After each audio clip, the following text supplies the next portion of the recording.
Hey, everybody. It's Allie. Welcome to our Y&R Chat for Sunday, February 16th, 2019. Today's top story.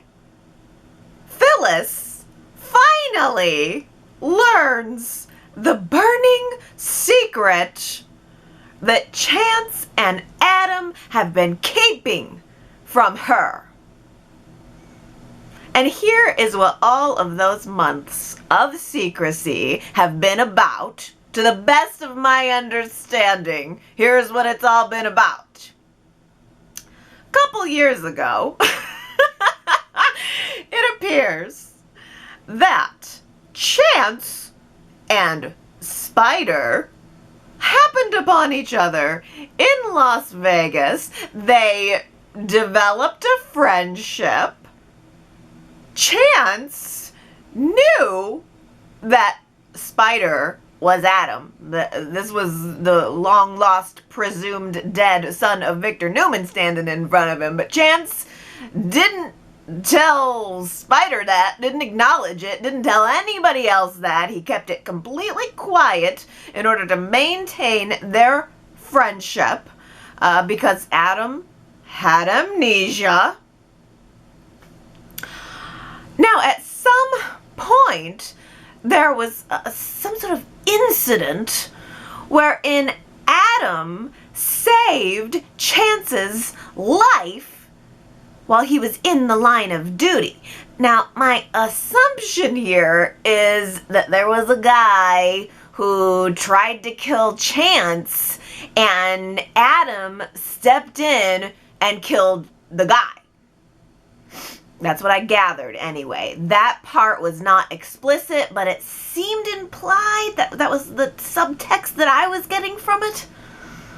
Because Adam said, well, it was, Chance said Adam saved his life, and Adam said it was all an accident. He was just trying to scare the guy. He never knew that the guy was going to come at him the way he did. Now, enter Riza, the queen of the Las Vegas scene. Riza shows up in Vegas, where Adam and Chance have now gone to take care of the business of this mystery woman, and Riza provides us a little bit more information on this mystery woman. Apparently, the mystery woman is out there now asking questions, and the mystery woman is asking these questions because she no longer believes that the man is in witness protection. And she wants the money that the man stashed before he disappeared. Everybody got it? You're all caught up. You're all up to speed. Is everybody clear? All right. We're good. Mystery solved. Good night, folks. See you next week.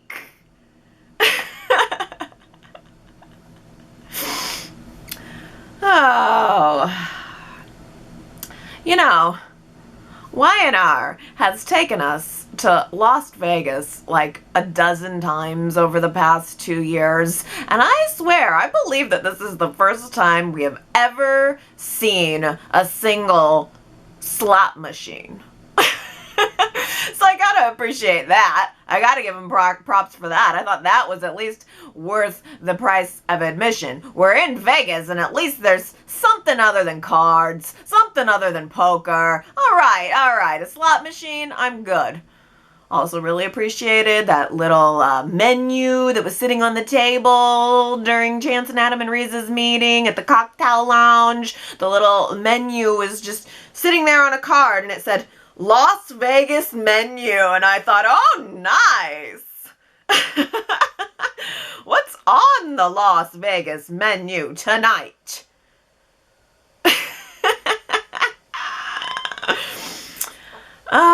Turns out trouble. Oh well. Adam is in hot water again. It's really no big deal to him. I mean, Adam realizes that all this is going down. His whole life is in danger right now, and whatever, he's on top of it. He does a quickie $1 million PayPal transfer right on over to Riza's account so that Riza can give that money to the mystery woman and make her go away. Make the mystery woman think that the funds have been found and she will just go away. Nobody gets in trouble. Adam doesn't go, presumably, to prison for presumably the crime that he committed, possibly killing someone. Chance offered to help Adam. I don't know why Adam didn't take that deal at the time. I mean, considering what Adam did was supposedly noble. I mean, Chance said Adam saved his life. He saved the life of an FBI agent in the line of duty. I would imagine there would have been some kind of immunity for him, but Adam decided that he didn't want to risk going the legal route, so at the time he just thought it would be better to bury it, or bury a man, I don't know, in the desert, I don't know, just move on. Unbeknownst to Adam and Chance, through the magic of modern technology, Phyllis has magically transformed herself into a fly on the wall. Or make that a bug under Chance's seat.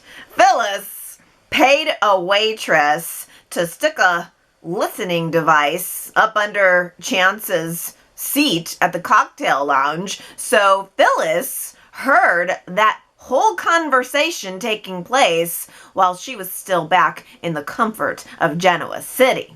So, Phyllis now knows everything that we know. Question is, what is she going to do with this information now that she has it? She going to take it to the cops? She going to blackmail Adam? She going to blackmail Chelsea to get Chelsea's piece of the hotel? Here's my theory, and it may be a wild one, but follow me on it. I think that Phyllis is going to have a whole lot of egg on her face when it's revealed that Chelsea is the mystery woman.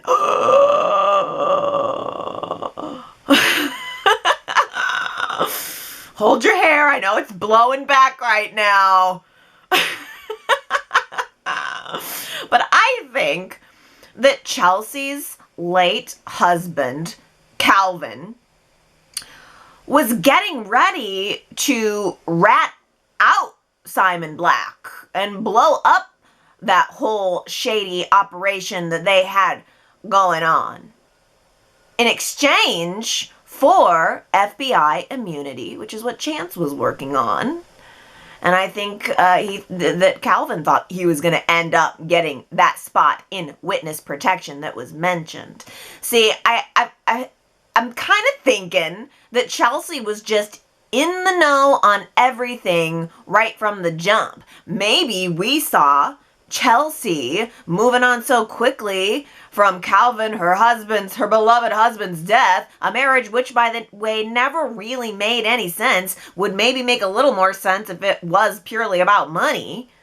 But maybe Chelsea was not really all that affected by Calvin's death because she thought he was faking his death.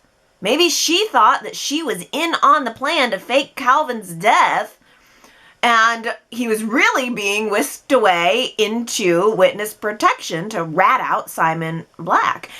And as time has gone on, maybe Chelsea realized that that wasn't the case. Maybe she thinks that Calvin is actually dead. And maybe now she's sniffing around to get her piece of more of that dirty money. Since the little bit of dirty money that she did receive was seized by the FBI? I mean, Chelsea likes money. Chelsea'd probably be happy to get a little bit more money, maybe to open up a business of her own, maybe to pick up a few brand new Parisian ensembles and get some fabulous clothes. There's lots of uses I'm sure she could come up with for that money. Now, I don't know who died in Vegas. I don't know who Chance and Adam were wanting to bury. I don't think that was, obviously that couldn't be Calvin. I mean, it could have been some low-level cohort of Calvins that just, something went wrong and the dude died. And both Chelsea and Adam don't know that the other one is involved in all of this. Chelsea could be the mystery woman operating under some kind of pseudonym. And that's why Riza hasn't connected that it's Chelsea, that it's Adam's wife that's really the mystery woman. I also think that Chelsea being the mystery woman explains why she was so cool about Adam jetting off to Las Vegas to do some of his secret business. Because she's got her own secret business that she doesn't want to feel the need to disclose to him. It seemed like a mutual understanding. Like, all right, you got your whole thing, I got my whole thing. Or it's also possible, and I think this would be great, if Chelsea was seeming all cool on the surface because she knows exactly everything that's going on. She knows that Adam is in Vegas dealing with all of this mess right now, and she's just covering her own tracks to stay ahead of Adam and Chance. Well, that's what I think anyway. What do you think? Has to be a twist in here somewhere. I feel like I got it figured out. I'm pleased with this theory. The only question I have left is, how is all of this going to connect back in to Colin? Because we know that Colin and Simon had a connection. Simon was the one who, after he was captured, led the FBI to finding out where Colin was staying in, the Maldives? We know there's a connection. If there's a connection between Calvin and Simon, there's a connection between Simon and Colin. So all of this should wrap back around to him. I mean, honestly, a lot of this story feels like scraps from the story that Kane was involved in. Like, Kane was about to be the one to figure it all out. And he, like, back when he was in Las Vegas asking questions, but, and then he was going to find out that his father was involved and yada yada, but then Y&R canned Kane, and because they thought it was maybe more sexy if Phyllis was the one who figured all of this out for us. Well, I'm sorry, but more sexy than Kane figuring all of this out for us? I don't think so. I have to humbly disagree there. I gotta tell you, I'm actually quite happy that we are easing back in to a Phyllis and Nick friendship / maybe more. I like it. That's kind of where we were before she took this side trip with Chance and trying to seduce him for info. We were kind of getting some build-up on Phyllis and Nick again, and I'm glad we're back to it. I think Michelle Stafford and Josh Morrow just seem so comfortable with each other on screen. There's just a lot of fun and frivolity between them, but I think there's also a lot of good, strong, solid, mature balance there. I mean, Phyllis is always going to be half-cocked. And Nick is always going to be a little dopey. It makes for a good balance. It makes for good chemistry. Nick was the one who convinced Phyllis not to go to Las Vegas in person because he told her it's a potentially dangerous situation that you shouldn't be getting involved in. I cannot believe that he actually did change her mind. Phyllis had her coat on. Phyllis was getting ready to roll her suitcase out the door. So Nick must be a good influence on her. He was able to convince her to be smart in this situation. I don't know. I just think maybe, that Nick could be a good person to ground the cartoonishness and the blind ambition of this Phyllis. And, Phyllis has been a good influence on Nick, too.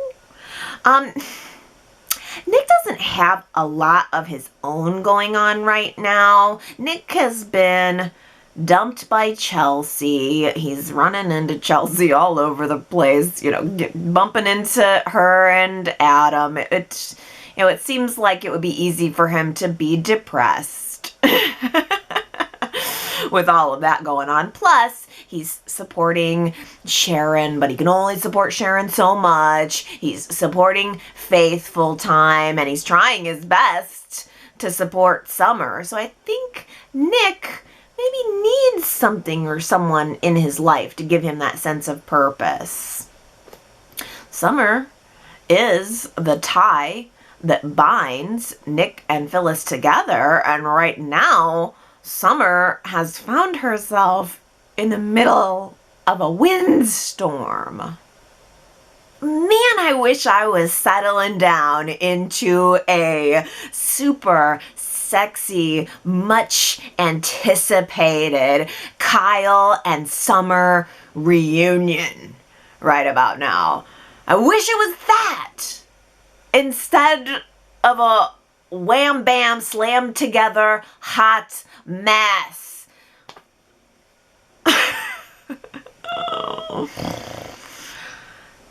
Let me just say up front, I like all of the characters in this story. I don't much prefer one person over another. I've liked Kyle. I've liked Lola. I've liked Summer. I've liked Theo, all independently. In fact, I liked them all right from the start. I think that developing this quadrant is one of the most successful things that this writing team has done. But it's been spoiled for me here within about the last week and a half because I am so damn mad at Kyle. If Y&R would have put even 2 weeks of space between Kyle and Lola's divorce, not just breakup.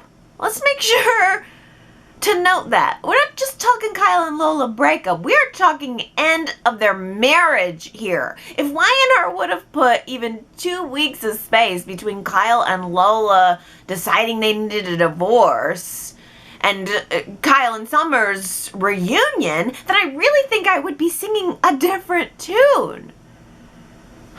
But it just makes Kyle look insensitive and like he's just selfish and bed hopping. Lola gave her life and her virginity, things that were very important to her. She gave them to Kyle. He married her. And then he divorced her within 6 months, and he slept with another woman on the same night that he dumped her? What if that was your life? What if that was your husband? Would you be super cool and forgiving? I wouldn't. I mean, look, if the counter argument is, I like Kyle and Summer better, then okay. A year ago, I kind of liked Kyle and Summer together better too. But today and right now and in this situation, Kyle is not some hero for finally acknowledging the feelings that he was apparently lying to himself about all along. He didn't even try to fix the marriage with Lola once he had the realization that he still loved Summer. He just decided he wanted to be with Summer, turned around and left. It's fickle. And if this guy is this fickle, then I think that, like Nick and Phyllis, I'm feeling a little bit worried for Summer too. Summer thinks that she's different. Summer thinks that she's the one. Summer thinks that they were destined to be together all along. And maybe they were. Maybe they are. But I bet that that's what Lola thought at one point too. I'm kind of annoyed with Lola even at this point about, the fact that she is so not mad at Kyle. I feel like Lola should be way madder at Kyle, at least as mad as I am. And it's not my life. He's not my husband. Lola tells Ray, though, that she and Kyle's marriage is over, and Ray wanted to go out and find a reason to arrest him. Oh, that would have been so good. Why didn't he just do that? Well, it's because Lola stopped Ray from doing that. It is hard for me to identify with how forgiving Lola is being here. I would hate Kyle. I would be hurt, and I would therefore hate him forever. I certainly wouldn't box all of his belongings up into a neat little box and invite him over to come pick them up so that he can stand there and tell me that he's sorry some more. Oh, our love was real, Lola. It just wasn't forever. Man, that's the point where I would have opened up the door and had his butt meet my foot. No. I tell you what, though, the person who had me cheering this week was Ray. Ray was the one who was seething about all of this. Ray was the only one who matched my reaction, and Ray gave me chills. Ray bumped into Kyle, and Ray tells Kyle that he is a selfish, manipulative, entitled dirtbag. That is such a Ray. That's such a kind of cop thing to say, a phrase, dirtbag. A selfish, manipulative, entitled dirtbag. Okay, maybe that's a little extreme. I don't think Kyle had intentions of hurting anyone. I give Kyle that. I don't think he did any of this on purpose. I think he's just fickle when it comes to love. But I also think that, I don't know, I think Kyle had it coming. I think he needed to hear it from somebody. I wanted to see somebody tell that to Kyle. And Ray also said to Kyle, I've been trying to ask myself why you even went for my sister in the first place if this is what you were going to turn around and do. And I realized that you wanted my sister because she made you feel like a better person. But that deep down, you knew you were never good enough for her. That's what he said. And that really, I thought, oh, what do you guys think about that? What do you think about that? Did Kyle want Lola more because of the way that she made him feel about himself? That's deep, Ray. That is deep. I wonder if it's true. Maybe who Kyle really loves here more than anyone is himself. And he was chasing the thing that made himself feel better. Because if what he wanted was Summer all along, he could have had her. He did have her. Y&R needs to do some work on Kyle. Give me some more something. I wish they wouldn't have made this quick of a turn, but now that they have, they gotta give me some more something besides hot, because I will give you. Kyle and Summer are hot. I liked their scenes this week in the office. I mean, you know, remembering the whole like sex bet that they had over the car, which also was very awkward, but I think there's a lot of physical chemistry there, but Y&R's gonna have to get me back engaged in Kyle. I'm not just gonna flip that quickly. We're going to need to have more long conversations between Kyle and Jack. I liked where we're starting. Kyle was talking to Jack this week about his journey of discovering his deep secret feelings.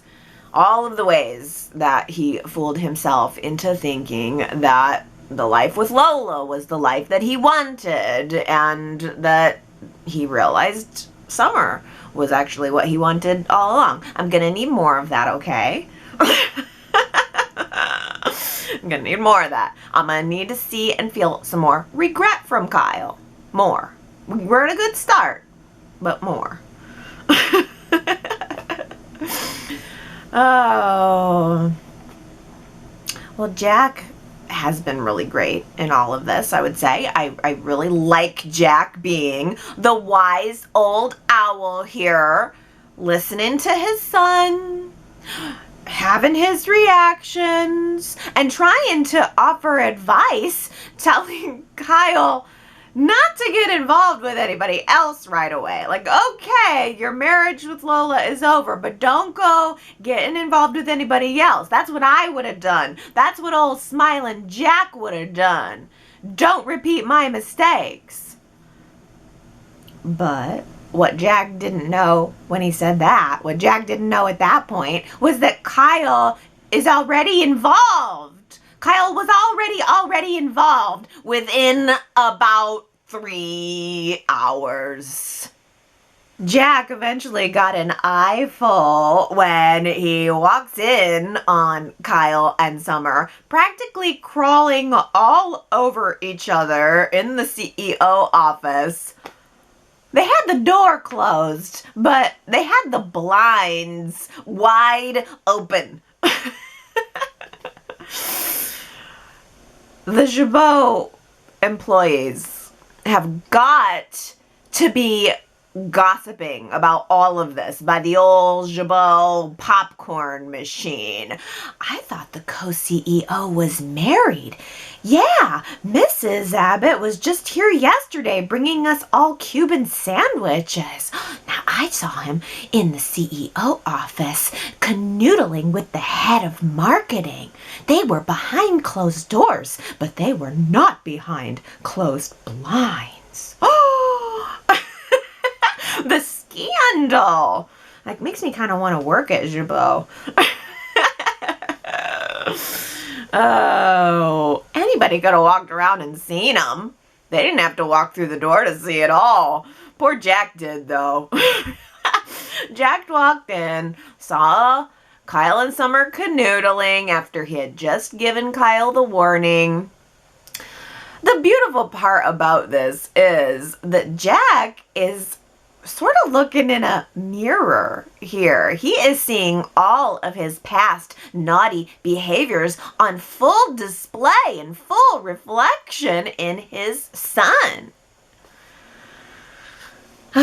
So Jack gave Kyle and Summer both a lecture about this. He was warning them about how people are going to see their reunion, what people are going to think, what people are going to say.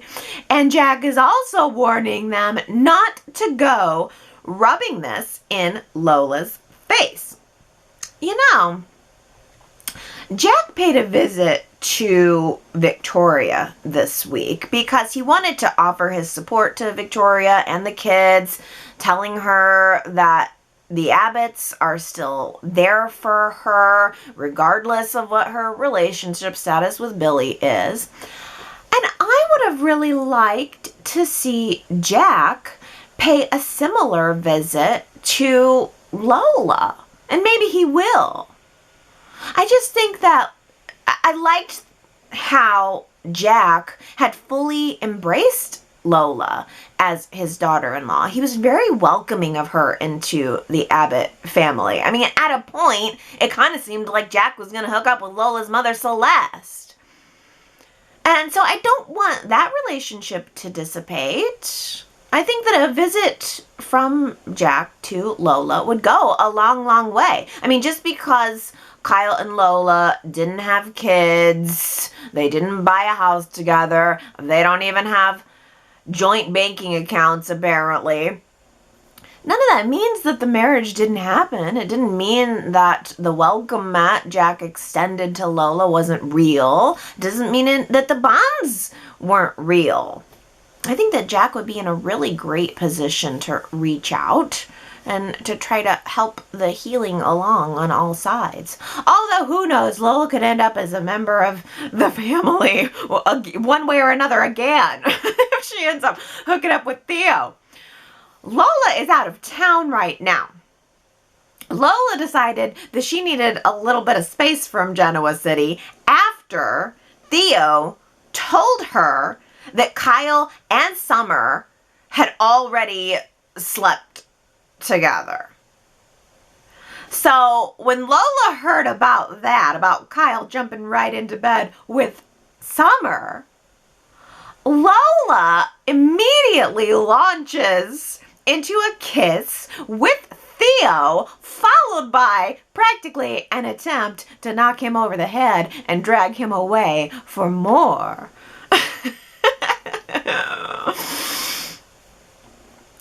I think it would have been hot if it didn't feel kind of sad and desperate. It's the same thing I feel about Kyle and Summer being together.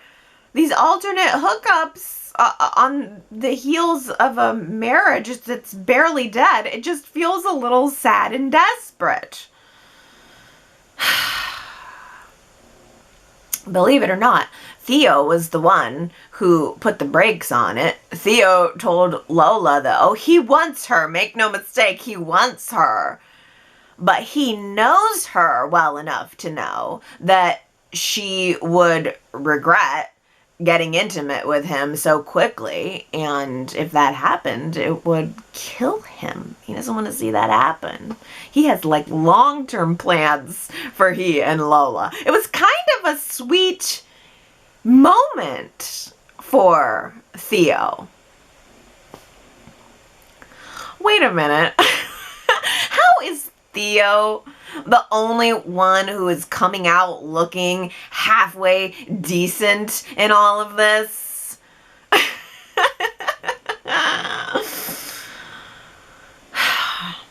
I would say that Theo is probably the most exciting member of this quadrant, for me anyway. So I'm glad to see some redeeming qualities and some endearing moments for Theo. But at the same time, couldn't Y&R have made Kyle come out of this looking a little better? I was so tickled by that scene between Nick and Ray on Friday, because they met up at the coffee house and Nick was like, "Ugh, my daughter," and Ray was like, "Ugh, my sister's husband." That was really cute. I thought it was interesting that Ray has reserved all of his anger for Kyle. And he kind of let Summer off the hook completely.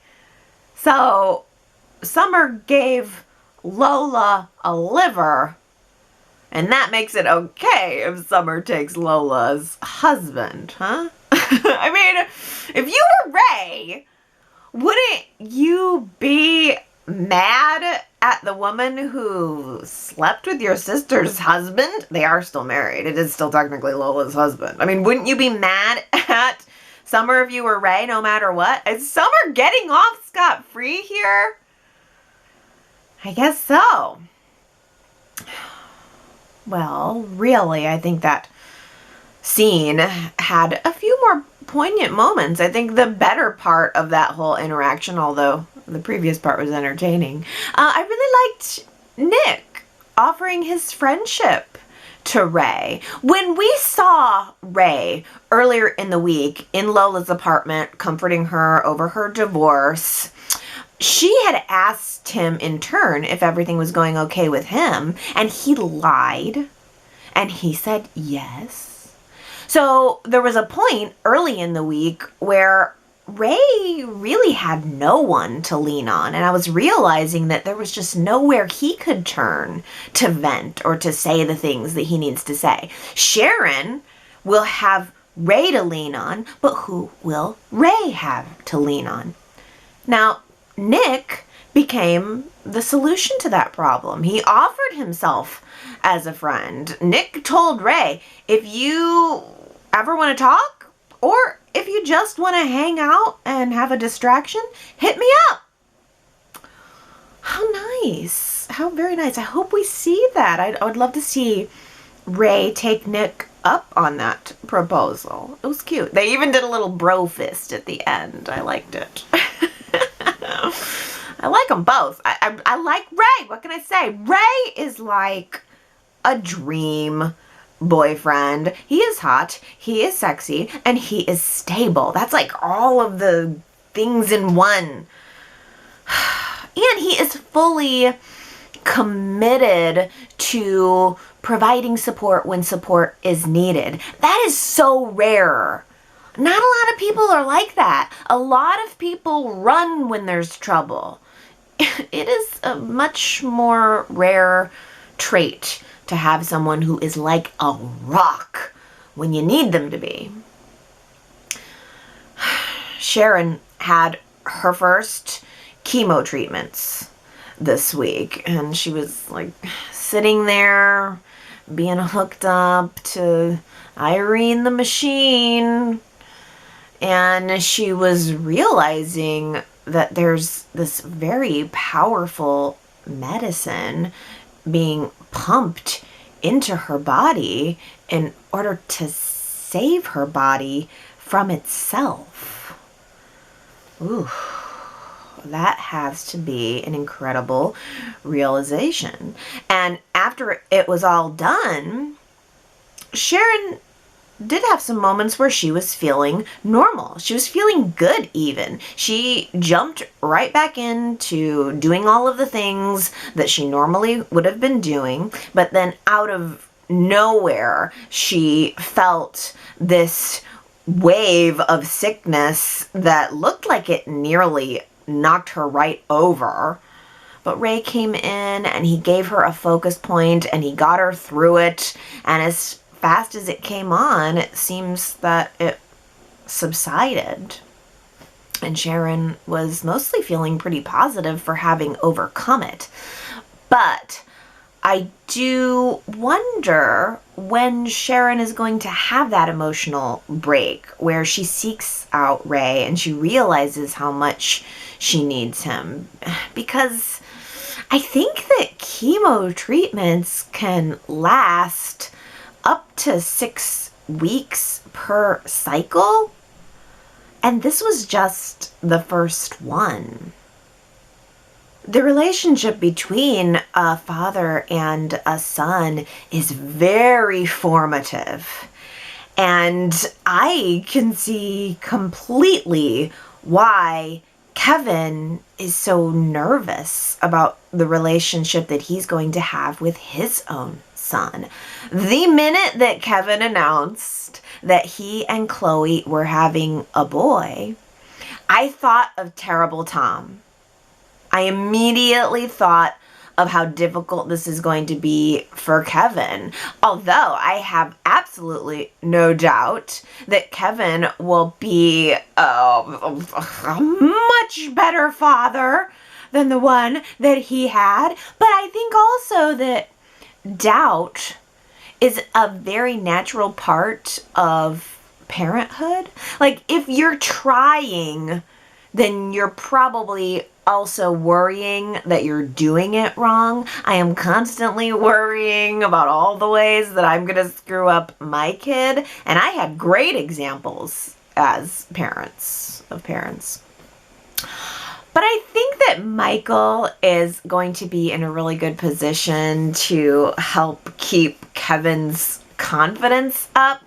The way that Michael sussed out how Kevin had secretly gone back into the tech room to find out the sex of the baby, even though Kevin and Chloe had agreed that they wanted to keep it a surprise and not find out the sex. Oh my goodness. First of all, that shows how well Michael knows Kevin and that he's going to be a step ahead of all of these doubts that Kevin's having, and he's going to be right there to reassure him. So Michael is just an absolute gem.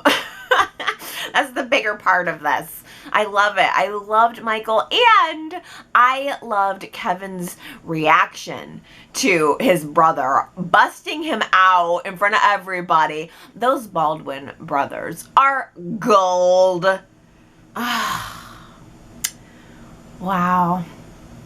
So Chloe and Kevin are having a baby, and it's a boy. It's not twins, so it seems. I guess I didn't think of it this way before, but Y&R probably has to cast twins because there's child labor laws there. So twin babies really means just one baby on screen and two babies behind the screen. Well, all right. I'm all for it. I am so excited about this story. I really hope that Y&R keeps checking in with Kevin and Chloe. I want to see more of Kevin's self-doubt and reflection. I want to see Chloe's baby shower that was alluded to. Hey, by the way, are you supposed to have a baby shower for your second and third babies? Because I thought that was a social no-no.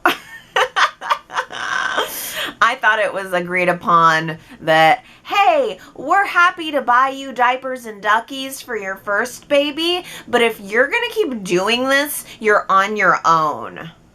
Are we going to find out that Billy has an undiagnosed brain tumor that is making him into a wild and reckless bad boy? Maybe Victoria just has a thing for guys with undiagnosed brain tumors. I don't know. I just couldn't help but notice Nate's concern for Billy having a head injury after he crashed his brand new race car into a tree.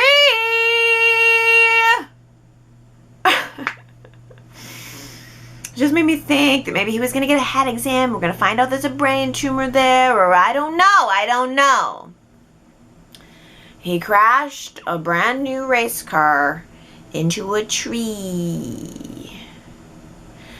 Can somebody help me understand this? What exactly is a race car? Are we talking about an expensive sports car here? Because when I hear race car, I think Indianapolis 500. Is that what Billy is driving down the back roads of Genoa City, an Indianapolis 500 car? I don't know that much about cars. Maybe he should have skipped the car and just bought a race car bed. You know, the beds that are shaped like the race car that a 7-year-old would have? That would be pretty sweet too. I don't know. It doesn't bother me that Billy wanted to have a fast, flashy car. Some guys are into cars. It's a whole culture, and if you've got the money to put into it, I say go get your fast, flashy car. But what bothered me was his attitude about wrecking it. It was like it was no big deal. As long as he's still alive, technically, then it's all good.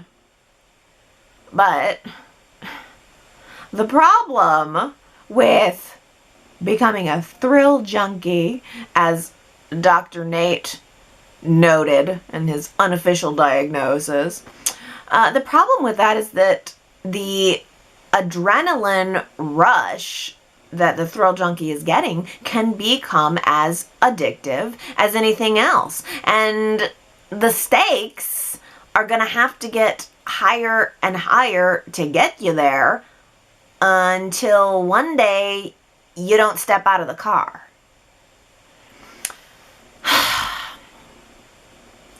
So what do we do with Billy? Does Billy need a constant babysitter? No, I don't think so.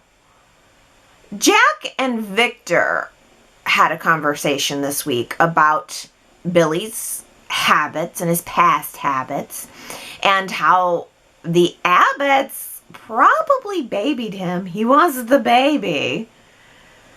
And then when he messed up and caused problems, they just sent him away. And there was something about that that rang really true to me. I can see that of Billy's character, and I think Billy himself has had a lot of resentment, specifically toward Jill for sending him away to boarding school, resentment toward Jack for sending him away to Myanmar. It is a little bit of a pattern that maybe the family helped cultivate this type of behavior. They helped enable this type of behavior.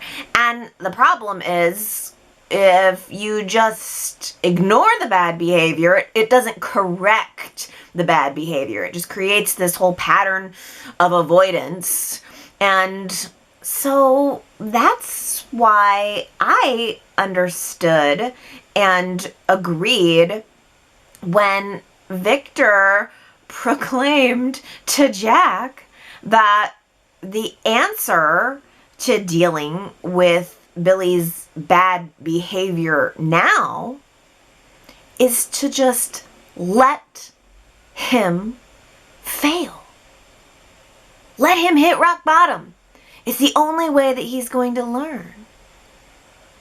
And I thought it might be an interesting poll question for the week to find out if you guys think that that's a good approach for dealing with a personality type and a person like Billy. So that's the poll at yrchat.com. Billy Abbott, do we lend him a hand or do we let him fail? What's the answer here? It's a tough question, and I think a lot of people and a lot of family and loved ones of addicts really struggle with this.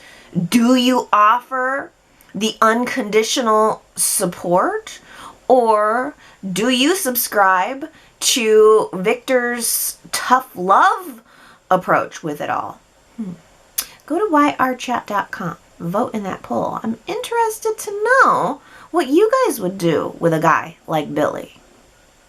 I guess I've had some firsthand experience here that I can't help but let influence my opinion on this topic. I think that tough love is necessary. First of all, you can't force someone to change who doesn't want to change. And second of all, people have to make their own mistakes. And they can't have the convenience of friends or family to clean up those messes for them, or they will never learn to stand on their own. And at this point in his life, I think that Billy himself doesn't want other people cleaning up his messes. In a way, I think this is all part of Billy's acting out and wanting people to stop responding and cleaning up his messes. I think Billy wants to fly or fail on his own. So let him. let him do it. If he wants to wreck a sports car, let him do it. If he wants to jump off a building, let him do it. He's like a child acting out for attention. Stop giving the bad behavior all of this attention, and maybe it will become less appealing to him. And I'm not saying that there aren't steps that you get to before this, but I think Billy's had those pre-steps. I mean, you don't cut somebody off that you love immediately. You give them chances, but after a certain number of chances, man, you gotta let them fail or fly.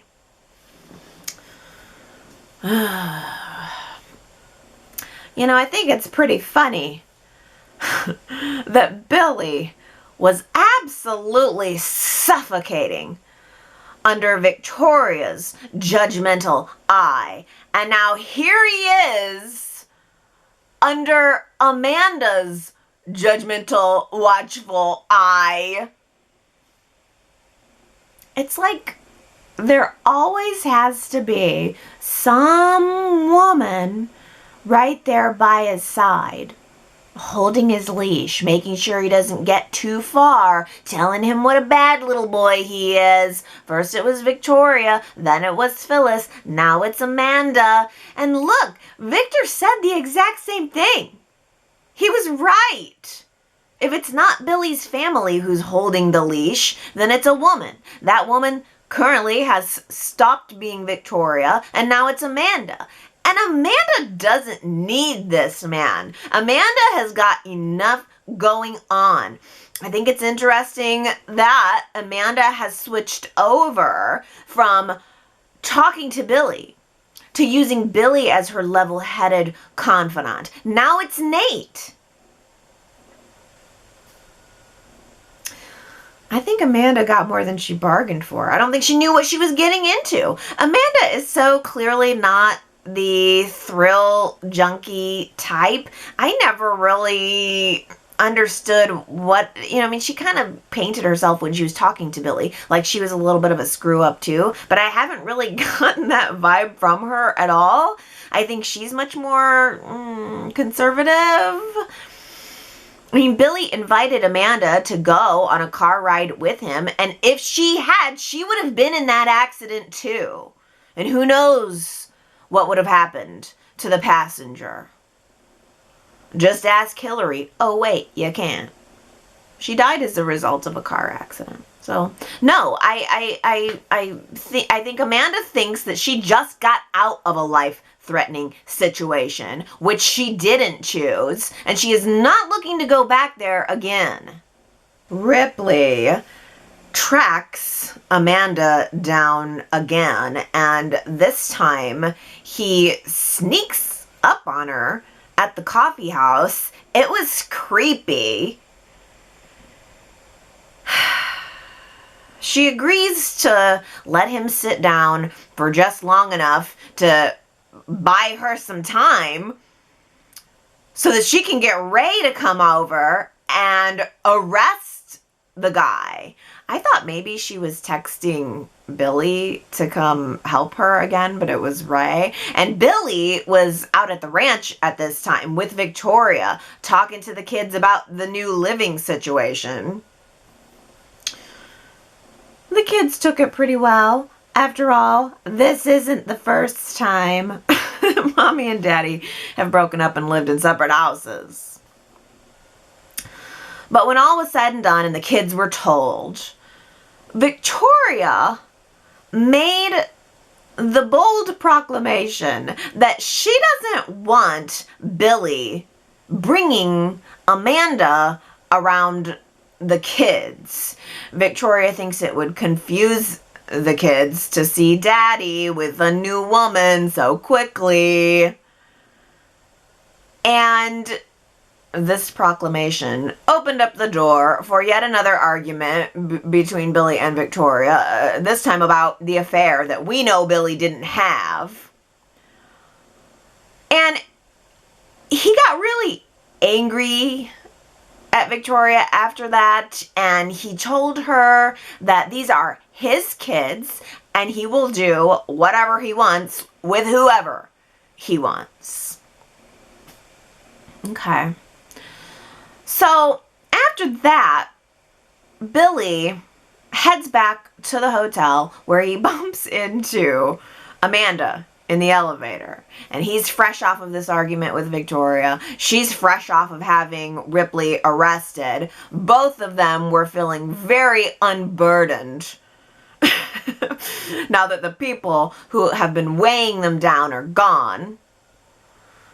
So Billy invites Amanda to join him in shouting from the top of the Grand Phoenix Hotel that they are free at last. Oh, I thought that was a pretty cool scene. I really liked that. Hey, we did not get to see Billy's Fast and Furious car, but we did get to see the top of that building. And I mean, it was great. The whole time, Billy has got these crazy, wild eyes and this Joker smile. And he's standing there on the ledge looking down. I mean, stories and stories. They are high up in the sky. And he's standing on the edge, living on the edge. And he says to Amanda, "This is the personification of a state of mind." Ooh, doesn't that sound like it was straight out of a movie? Wow. So, is Billy going through a midlife crisis? Is that even a thing? Is that possible? I don't know. Next thing we know is Billy going to insist on being called Bill. Or Liam if you're nasty. I do not think that if I were Amanda coming off of an abusive relationship that I would follow any man to the top of a building where he could just easily push me off and then run away and say it was suicide. I don't know. There's something about that just gave me danger. But she seems to trust Billy enough. For what reason, I do not know. That whole scene did give me the heebie-jeebies, which maybe is part of the reason why I loved it. I don't like heights. I like having my feet on the ground. And Amanda walking on that ledge in her high heels, it made me feel a little queasy. Is that building up to code? Can you just have an open building top without railings? I don't think you could have that anymore. The Grand Phoenix was a new construction, but that set was giving me an old warehouse district feel. Like with the fire escape down the side. I don't know. I would have thought that the Grand Phoenix Hotel would have looked more like Newman Tower, all sleek and shiny, not brick and mortar. Wait a minute, I'm calling BS. That building's not even in Genoa City. No, I liked it. I really did like it. I thought it was a unique scene.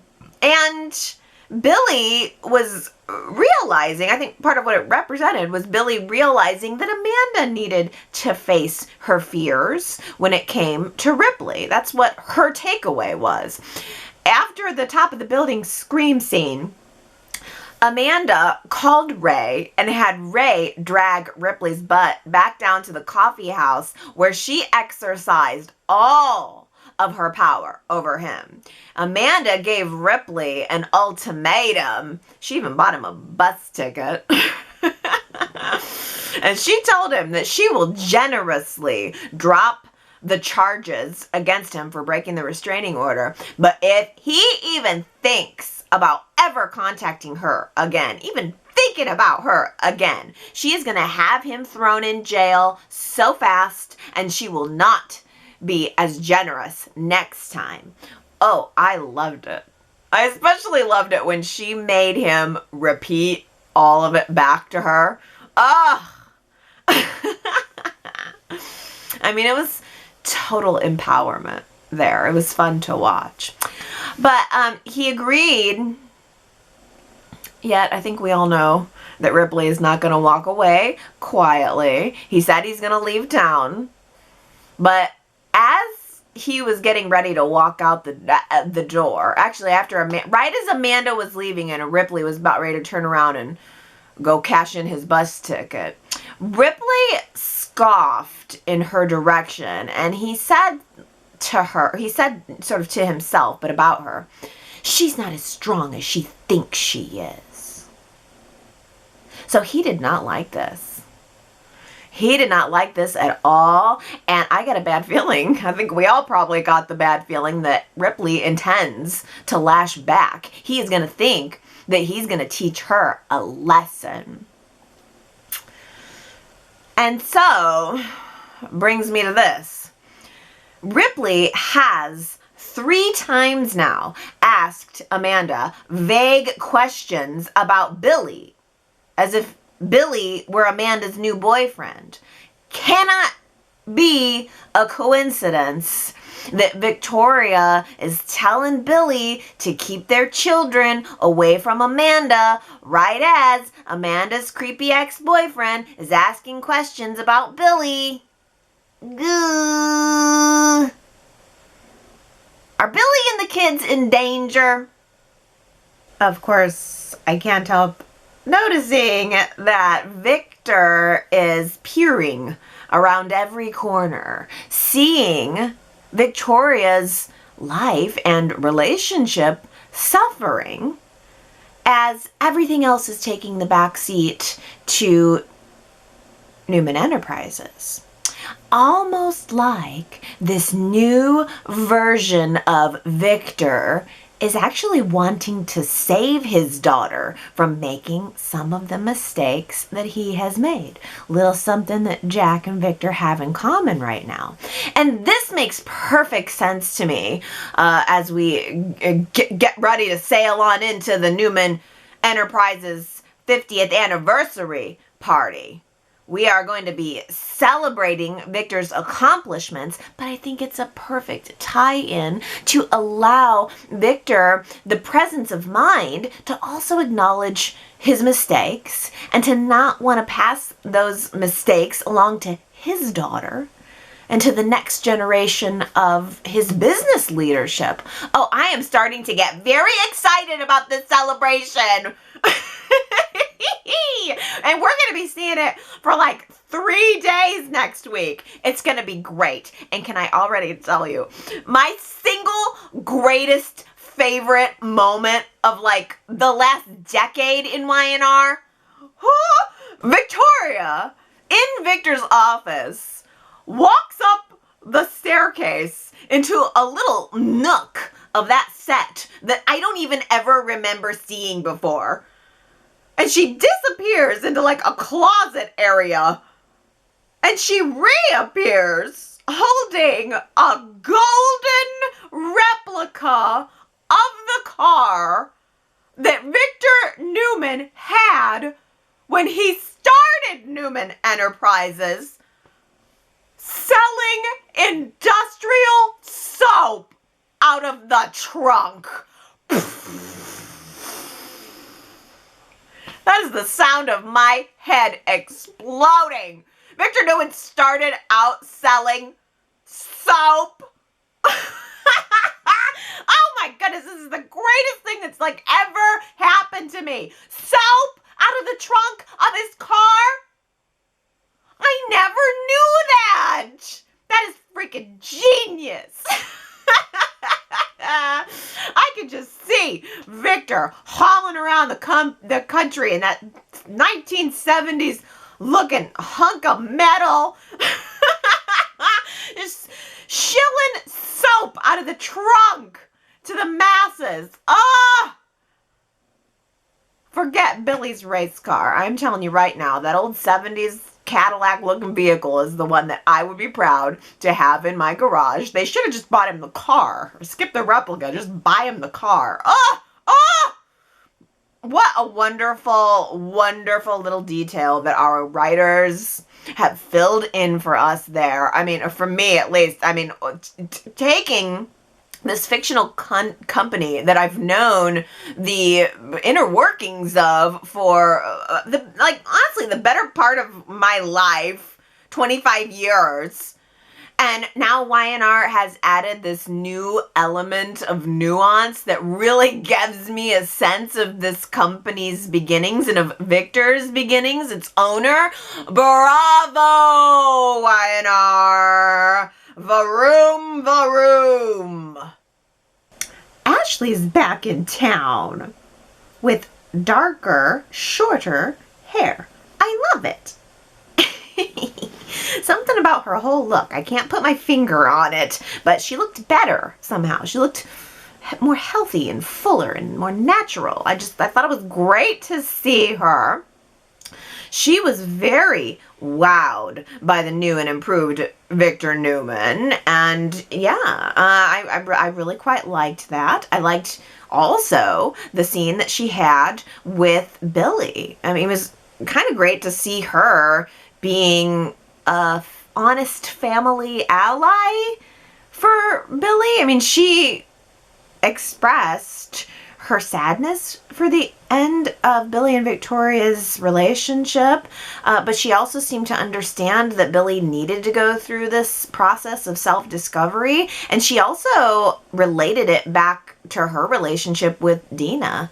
You know, she said, we have to blaze our own trails, and at the time, I really resented Dina for abandoning her family, but I'm also realizing now that she blazed a trail in business that I'm following right now today. So that was a really great conversation. It was very refreshing. It was very honest, and it was loving yet hands off. I think it was a little kind of a balance of the two approaches to dealing with this personality, but ultimately I would probably put it on the scale of tough love. I think that Billy probably needs someone who's there to listen, but is not there to push, not there to fix, loving but hands off. Just anyone and everyone, including Ashley. Please do not accept any car rides from this man anytime soon.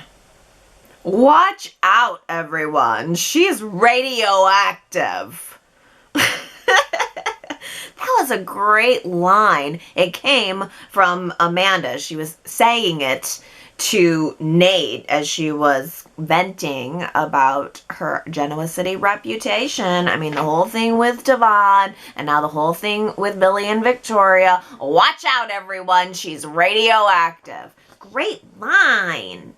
A few of you guys guessed it. It was Jamie, Keisha, Susan, Lynn, Ambreen, Nancy, Coral, Kamna, Martha, TB84, and Henry.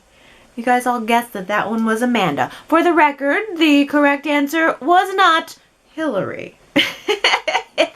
Any guesses for Hillary were not counted. They are technically different people. Here's another little quote for you. It caught my ear. For shame! And to think I trusted you. Who said it? For shame! And to think I trusted you. If you think you know who said that colorful line, go to yrchat.com to leave your guess. And if you get it right, I will give you your shout out on next week's Y&R Chat. Well, you guys have given me some wonderful comments this week, starting out with this great zinger from Superplex. Billy's imaginary car smashed into an imaginary tree. Yes, how about that? Billy got a brand new imaginary car and smashed it right into an imaginary tree. Can you believe it? Boy, it would have been nice to have had any sense of that car, wouldn't it? But at the same time, I bet Y&R had to pick between showing the car and showing the rooftop. They probably couldn't give us both. I don't know why. They could have done a parking garage shot with Billy looking at the car. That would have been cool. I imagine it was orange. And I'm sure that it's all because I'm imagining a stock car, which is probably not what it is, but still I imagine it orange. Since it's an imaginary car, I can imagine it any color I want. The imaginary tree, I imagine, was brown. Oh. T. Nicole says, does anyone else feel that Victoria was in the right to say she will not keep Billy from her kids, but her only condition is to not have them around Amanda? I kind of agreed with Victoria. They just announced that they're not living together again, and for the kids to meet Daddy's new friend so fast would cause more issues for them, especially since Amanda and Billy don't even know what they are. Billy never said he was going to have Amanda there with him this time with the kids, but I feel Victoria can say she's not comfortable with them meeting Amanda right now. Billy lied to Victoria for months about Amanda. Then he walks out on Victoria when she tried being there for him. And now, no understanding and patience on his part about Amanda's involvement and how it's hurt her. Well, I think you're right that Victoria has a reason to not want Amanda around the kids. And I think that Victoria is trying to protect her kids. I think she could have put it a different way and got what she wanted. You know what I mean? It immediately erupted into a big old fight. The way she said it and the way that Victoria has been trying to lay down the law with him, I think is what made Billy have the reaction that he had. He may not ever have taken the kids around Amanda, but now that she said it, now that Victoria told him not to, maybe he's gonna do it. But I also think that that was just a little bit of a clue that those kids are in danger, that Amanda, whether she knows it or not, is posing some danger to those around her if Ripley is feeling jealous of Billy. I mean, that would be a way to get at Billy. If Ripley realizes that he can't get at Amanda, maybe he thinks he might be able to get at Billy. Ripley and Billy are going to come head to head. I just have a feeling that the kids might somehow also be involved. Oh, maybe Billy will save the kids. Well, Tiffany says, so I almost have to wonder if once Victoria knows that the hotel receipt was faked by Ripley Turner, if maybe she and Amanda will bond over the abusive relationship. Maybe Victoria will help Amanda finally get away from him for good, since we saw Victoria have to do the same thing a year ago. Oh, Tiffany, first of all, I love the idea that now it's just part of the consciousness. The Y&R Chat consciousness that the hotel receipt was faked by Ripley. I like that my theory was received as truth. Even though I don't really even know that. But I still think it. I still absolutely think it. But I love the idea that in this day and age, Victoria and Amanda don't have to be enemies. They can be allies. And that just as like Sharon sort of helped shepherd Victoria in the right direction of getting out of her abusive relationship, that perhaps Victoria can shepherd Amanda through. Yes, it's something that they had in common that didn't occur to me at all. So that's a great point. Tony says, Billy is unsettled, but not viciously deceitful. Amanda listened to him without judging, and he liked that. When Victoria learns about Amanda's circumstances, they may well bond over that, and Victoria will and should see Billy as strong enough to try to help Amanda, and maybe that would bring Billy and Victoria back together. I think Jason Thompson is acting this story really well. I feel everything he's conveying, and I really like it when he thinks out loud.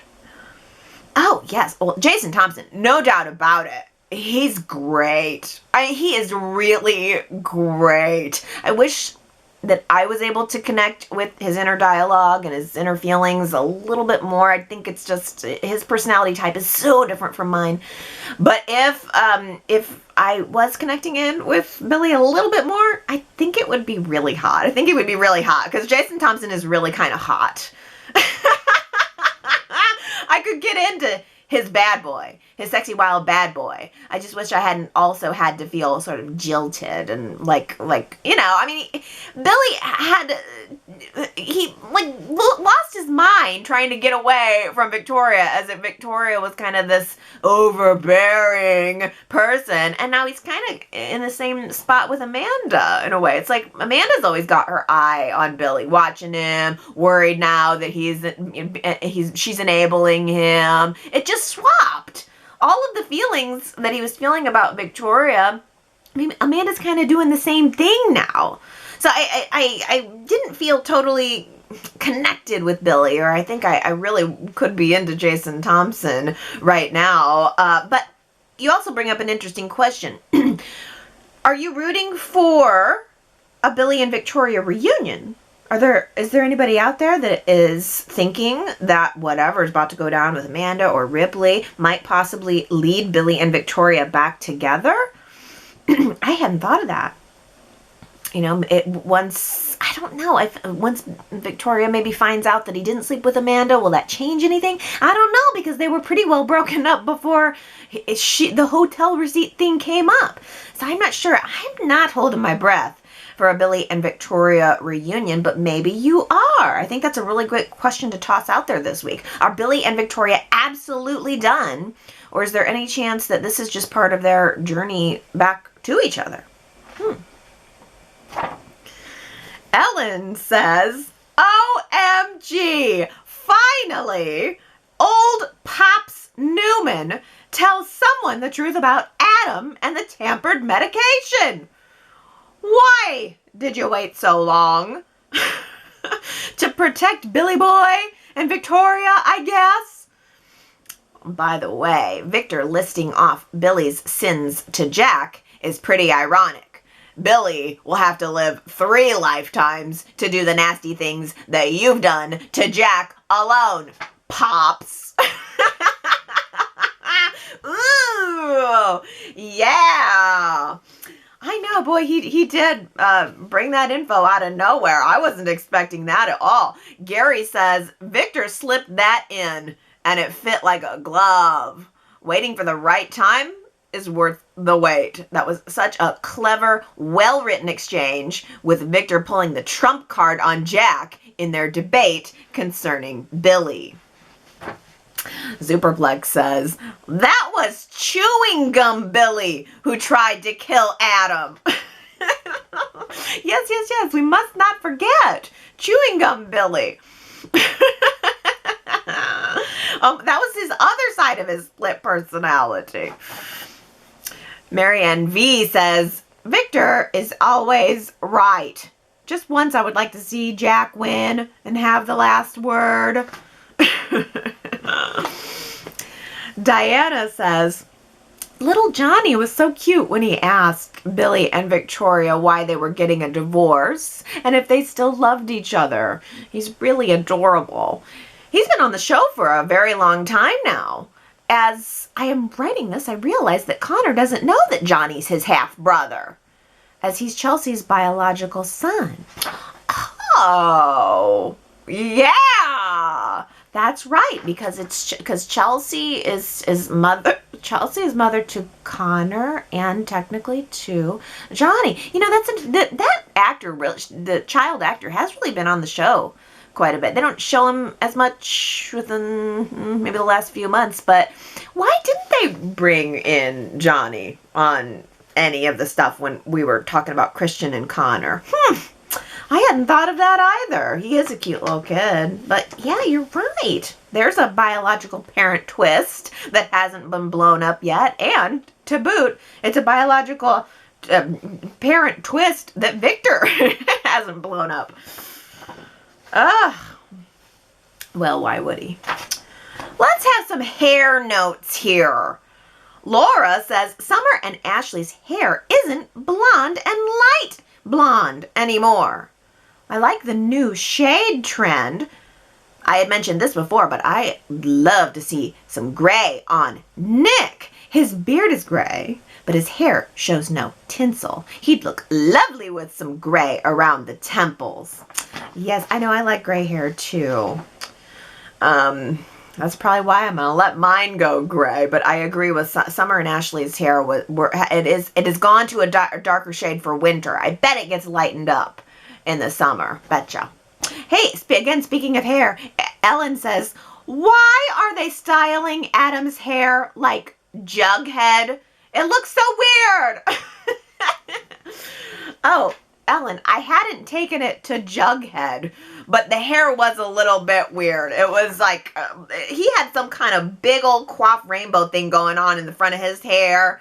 I told you at the website, like all the boys, or a good majority of the boys in my 6th grade class had that same hair. That was just part of it. You just take the bangs and you just swoop them right over with that hair gel. It was a high swoop too. That's what it is. It's like a rainbow. It goes up and over in front of your face. Hey, by the way, Mark Grossman and Melissa Claire Egan got new opening credits this week. I think maybe Elizabeth Hendrickson's Chloe might have gotten a new credit too. I think Kevin's was the same, but Chloe's might have been new.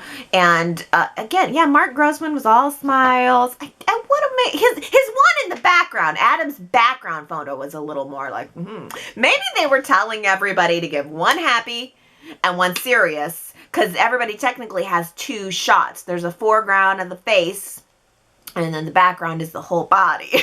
So, picking up from our conversation from last week, maybe they just decided to put everybody's smiley picture right up front, and their more dramatic look with the eyebrow and the hair blow, maybe that's in the background. Oh, boy. Well, hey, Zooperplex says, Nick needs a love interest. Phyllis needs a love interest. Jack needs a love interest. Surprisingly, there was no reference to Valentine's Day. I know the show is backed up, but still, you'd expect some announcement in anticipation. I noticed that too. We had absolutely no sense of Valentine's Day. How sad. But I think you're right. It's got to be because of the preemptions. I mean, we still don't even have our previews for the next week popping back up at the end of Friday's show. I think they're just still all messed up, and they decided, you know what, we'll fix it later. Not even going to bother trying to pretend there's a Valentine's Day or anything else. We just got to get back on track from all those preemptions, and I know the show films a couple months in advance, so who knows, we could be getting Valentine's Day in March. TB84 says, who wouldn't like to have a man, a partner, a husband like Ray? I would. I was so touched about what he does in this crisis, we could call it, in a way. And not even before Sharon got diagnosed, he was very supportive. He's a good and loving guy. I love how Y&R is showing him, especially right now. Well, you know, I agree with that, TB84. Ray is, he is a sparkly magic unicorn. He's just the perfect man. Perfect in every way. He checks all the boxes. Gosh, I like him so much. Well, how about this from Kamna? Different topic. Kamna says, so, whatever happened to Mariah and Kevin's friendship? Why don't we ever see those two interact? Mariah could use a friend right now, and Kevin is going through such a happy time. It's funny that they keep referring to Kyle as Mariah's best friend, but wasn't that also Kevin? Is it just me? What do y'all think? I hadn't thought of it. Didn't think. But now that you mention it, yeah. Huh. It just seems like Greg Ricart came back as Kevin, and they've used him a little bit, but not much. He doesn't seem to be involved in any of the plot-driven stories. He's kind of here on the side, giving a little bit of fluff. I don't know. Maybe the actor has some other commitments or something he seems to do a lot of work, but I think it's gonna be time to really bring Kevin and also Chloe onto the forefront. And if that's the case, then yeah, Mariah and Kevin were besties. Friday in Canada says, I am pleasantly surprised to see Y&R move ahead with what seems like a same-sex affair for Mariah. I hope they don't chicken out like they appeared to have done with Anna.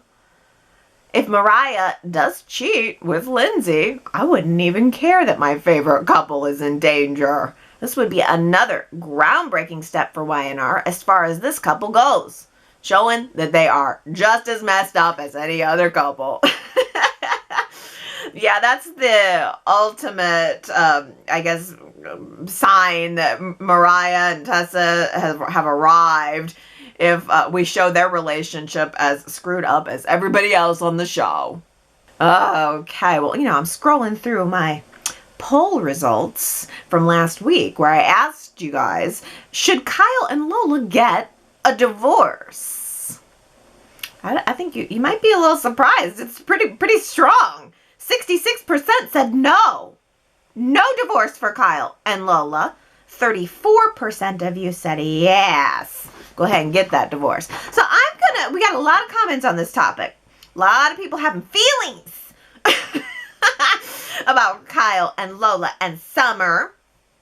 So first I'm going to give you the comments of the people who voted no. Kyle and Lola should not get a divorce.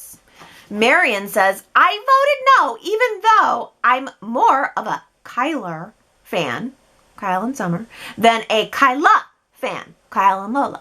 Because such a young couple should fight and not give up already. It's a huge deal if you have feelings for someone else than your current partner, but there is a reason why that it could possibly be worked out, and it's most definitely worth fighting for. Yes, Julie says, no, they shouldn't get a divorce. They should work at their marriage and stay committed, regardless of how Kyle feels about Summer. Marriage is not something that you give up on just because your marriage isn't working. It takes commitment to make it work and hard work. That's the thing, is I just feel like Kyle and Lola didn't try. And that makes me think that neither one of them were ready for marriage at all if they immediately jump to divorce rather than counseling or anything, more talking, anything. I mean, I don't know how exactly you get over having feelings for someone else. I guess you just, I don't know. I don't know exactly how they could have gotten over it, but I think they probably could have. It's just all about the choices that you want for your life. Do you want to value marriage? Do you want to value commitment? Or do you want to be with the person who you want to be with right now? I think we know where Kyle stands on that. TMH says, I hope Kyle comes to his senses and sees that he's a better person with Lola. Oh, that's interesting. I wonder if Kyle believes that he's a better person with Lola. He certainly did at some point. I mean, thinking about Kyle and Summer having that conversation this week on the little sex bet that they had, it was icky, it was a little sexy but from a viewing standpoint. But, from two real people standpoint, it was a little icky that they had made a bet that Summer could bed Billy, and if she won, she got his car, and if she lost, then she had to sleep with Kyle. So it's icky. It would be a weird way for Kyle to want to sleep with her. In retrospect, not sexy. I wonder if at the time when Kyle was making his decision between staying with Summer in that marriage or moving on with Lola and deciding to pursue a relationship and a marriage with her, I wonder if he was thinking, oh, Summer makes me not feel good about myself. Like, I don't like myself when I'm with Summer. That bet thing, the whole thing, just not good. Summer's trouble. Because Summer was a lot of trouble back then. She's mellowed and she's matured since then, and maybe now he's seeing a little something different from her. But what does he see of himself? Did he see himself as a better man when he was with Lola maybe he just thinks now he can have his cake and eat it too with Summer. He could have the one that he really feels all the sexual and romantic desire for. Plus, now that Summer has matured, maybe he can feel good about himself too. I don't know. On that note, let's skip over to the yeses, the people who think that Kyle and Lola should get this divorce. Brenda08 says, I say yes, they should get the divorce. Kyle does not deserve Lola anymore. He basically shattered her heart. Lola needs to move on and have a clean start so she can finally be free from Summer. You know, as the week went on, Brenda, I thought something similar to myself. Like, as the week went on, I thought, yeah, fine, then they should get a divorce. I was all on board for Kyle and Lola, but if this is what he wants and this is how he's going to act, then yeah, go ahead and get that divorce.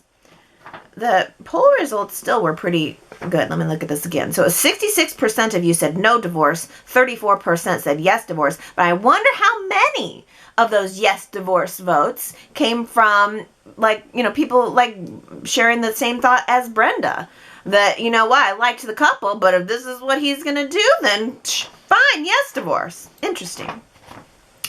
Well, Lynn says, it's time for the divorce, Allie. Kyle and Lola got married way too quickly, and in my opinion, it was doomed from the get-go. Jamie adds, from the first time that Kyle had sex with Summer, while they were supposedly married on a trial basis only, I have doubted Kyle and Lola's connection. Perskate was the beginning of the end for their love story. So you guys had just been sitting there for the last, 5 months? You've all just been sitting there for the last 5 months thinking this is not going to last? I jumped right on board. Y&R said, this is the true love, Kyle and Lola. And I said, okay. And I jumped on board and didn't look back. But Anna says, I thought Kyle and Summer should have been together from the beginning. So for me, it's just the writers righting a wrong. Maybe it is the writers thinking that they just shouldn't have done it. Maybe that's why it happened so quick. Maybe the writers said, this wasn't the couple we really wanted to do. We feel like the chemistry is in this direction, so we're just going to switch it real quick. We're going to right the wrong. Yeah, probably. I didn't really feel that way, though. Once again, I said it last week, but I could totally have been convinced to switch the couples. Just needed a couple more weeks. Just a little bit more time before Kyle jumped Summer's bones and Summer jumped Kyle's bones. Laura, this is probably my favorite comment on it. Laura says, I will always vote in favor of a soap opera divorce. Bless Y&R for giving me 2 in 1 week. Break up, make up, break up, find someone new. Love it. I like that attitude. Laura, that is really probably the spirit that we all should have, right? Keisha says, Noah Newman is returning for his granddad's anniversary party. I think that Mariah should introduce her bestie and newly single friend Lola to her baby brother. Besides, Mariah owes him for kind of stealing Tessa away from him. Not to mention how cool it would be if Noah moved back to Genoa City and worked with his dad at New Hope. Why don't we have Noah? He belongs in this age range. He would have been good. Noah would have been good to have around during all of this. Oh, yeah. He's going to definitely have some opinions about all of this. I love your idea of introducing him to Lola. Although I feel like we've worked so hard to get into this quadrant that we're currently in. If Lola and Theo don't hook up soon, I don't know what I'm going to do. I'll be angry. I'll be angry if they do hook up, angry if they don't hook up. A true fangirl am I. Oh, well, I really like this comment from Ron. Ron says, poor Kyle can't seem to let himself be happy. The writers found a suitable match for him, judging from they found a suitable match for him, getting most of the viewers on board, judging from this poll where most of the viewers want Kyle and Lola to survive. Ron says, my prediction from the way that Kyle and Summer jumped into bed so quickly is that Kyle and Lola will reunite. Kyle said himself he likes the challenge. Summer isn't that anymore. And it will be extremely difficult to win back Lola's trust. Plus, no way Kyle will let Theo win. Oh, okay. Ron, this is a great comment because it also brings up the next phase of this story. So now what's done is done. Kyle and Lola seem like they're getting ready to break up. Kyle and Summer are kind of together. So what happens next? Kyle and Summer live happily ever after for the next 6 months. Lola hooks up with Theo. Or does Kyle start to grow jealous of Lola and or Theo and maybe find himself drawn into Lola again? Or is there a pregnancy that somehow affects these couples one way or another? I don't know the answer to that question, but I think it's at least gonna be interesting to watch. Great comment. Yeah. Where are we headed? Well, on that note, Sandra says that she just happened to come across some news that Hunter King is going to headline a pilot for ABC. It's a Western comedy. She's set to be the lead. I wonder how or if this will affect Summer's status on Y&R. Details are on her Twitter, but also on YouTube. Well, first of all, a Western comedy. Well, all right. That's interesting. I can kind of see it. Maybe that's why her hair is dark. I could definitely see her being in a Western, cute little hat. She did have that cute hat a couple weeks ago. I can see it. But, here's the question. So, actually, let me follow up with Marianne V's comment. Marianne V says, it's on a different network, so it's possible that Summer may not be able to do both, or that Hunter King can't do both. She has until May to see if the pilot will be picked up. Her time with Kyle may be short-lived. Oh, you guys, okay. So maybe Y&R did make sure to, as Ron mentioned in that conversation between Kyle and Summer in Jack's office on Friday, I think it was. Summer was saying to Kyle, are you prepared to see Lola around every corner? Are you going to have any second thoughts here? So it almost maybe does seem like Y&R has put their pieces where they want their pieces. But they're sprinkling seeds. This is the same thing they did, this is the same thing. This is the same old trip. They're sprinkling the seeds. And maybe it's to leave the door open for Hunter King to have an exit. If her show gets picked up, she might not be able to do both shows, especially if it's on competing networks. So I think Y&R might be hedging their bets there. Now, who knows? She might be able to stay, but I don't know if her availability would be limited or what. Yeah, I think Y&R is just sprinkling those seeds, and then they decide which way the wind is blowing that week. Okay, everybody, that is our Y&R chat for this week. I hope you enjoyed it. Thank you for being patient with me last week. I had to get everything up a little bit late, but look at me right back on top, right here in your face, early in the day on Sunday this week. Oh, well, I hope all of you have a really good week. Hope you enjoy the show. Enjoy complaining about the show if you need to. Go to yrchat.com to do so. And come back here next Sunday. Okay, you guys, I love you. Have a good one. Bye.